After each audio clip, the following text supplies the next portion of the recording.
Aparna मॅडमचा phone एवढा रात्री? हा मॅडम बोला की. हॅलो शुभू, अरे श्रावणी आत्ताच कुठेतरी निघून गेली आहे. एवढ्या रात्री?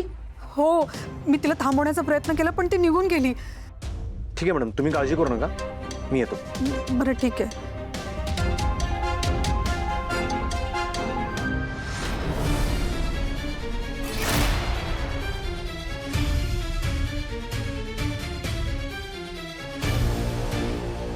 अण्णा मी येतो जरा. कुठं चाललायस तू? अरे मी काय विचारते, कुठं चाललायस तू? अरे सांग ना, कुणाचा फोन होता? ते श्रावणी मॅडम. श्रावणीचा फोन आलाय एवढ्या रातच्याला? का रे? विचार करा आत्या, एवढ्या रातच्याला त्या श्रावणीचं काय काम आहे ह्याच्याकडं? स्वीटे. शुभू, तिला काय बोलू नकोस आणि तू घराच्या बाहेर पाऊल बी टाकायचं नाही. अगं आई. तुला माझी शपथ आहे. आई असं का करायला लागलेस? महत्वाचं काम आहे, मला जायला लागेल आणि तू शब्द नको घालू. नाही शुभू, आता तुला ठरवावंच लागेल. माझं ऐकायचं का त्या श्रावणीचं ऐकायचं? आता तूच ठरव, मी का ती श्रावणी?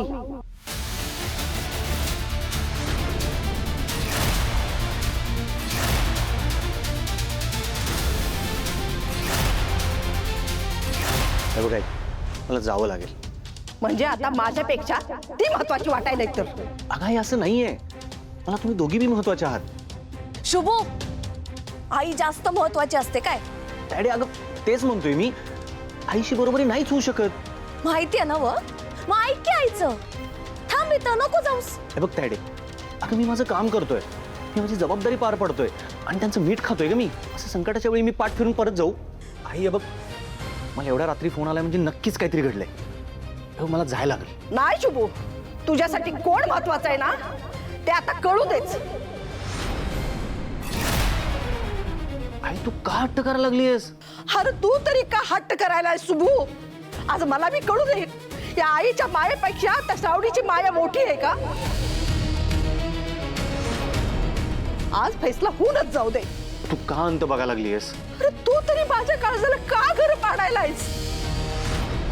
मारुती राय, काय करू रे आता?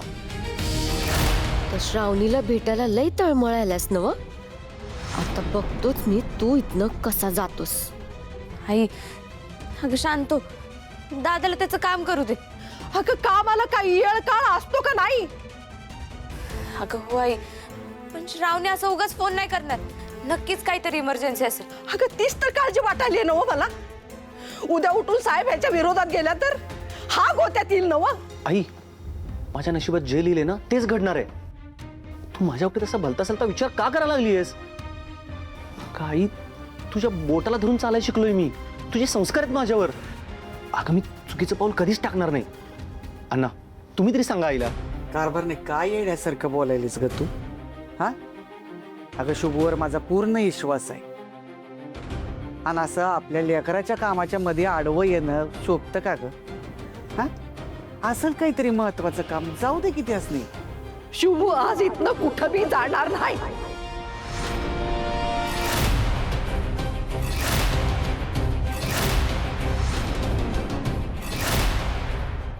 अगं असं काय करायलीस कारभारने?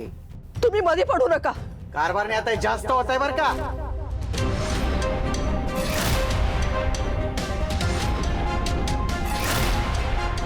शुभू, हां तू जा तुझ्या कामाला, महत्वाचं काम असेल ते.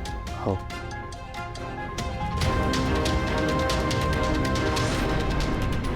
अण्णा मी समजावतो कारभार, जा तू.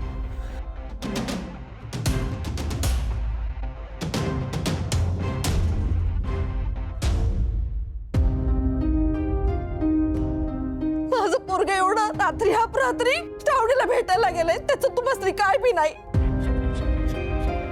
अगं कारभारने, अगं असं काय बोलायलीस तू? अगं त्याला मी काय हाऊस आली आहे का रात्रीचं भेटायला जायची?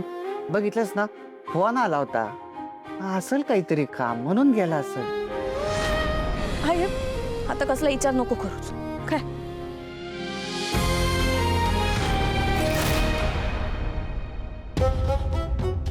जरा लवकर चल ना, आपल्याला लवकर पोचायचं आहे. हा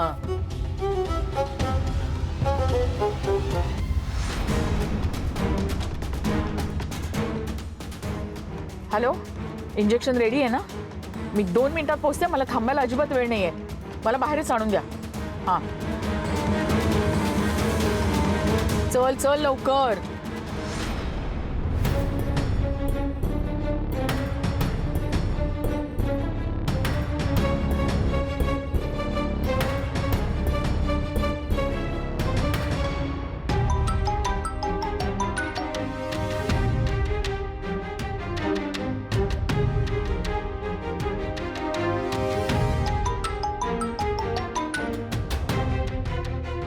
मॅडम तुम्ही सारखं फोन का कट करलायसा आणि एवढ्या रात्री कुठं चाललाय तुम्ही?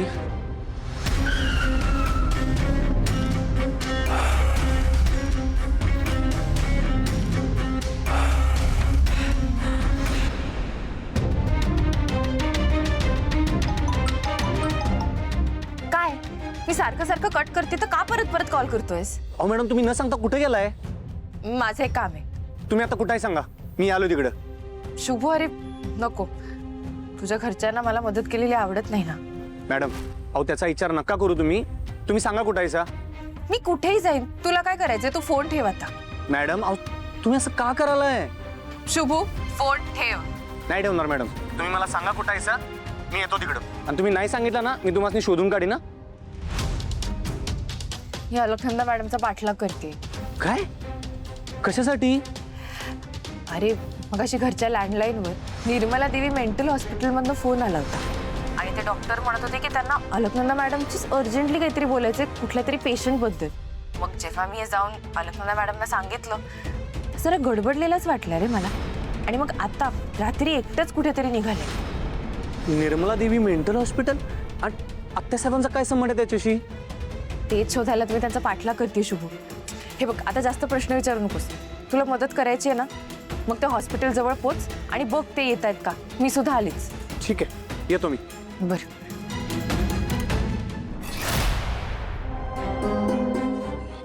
कारभारने जरा येळ पड म्हणजे बरं वाटेल जीवाला.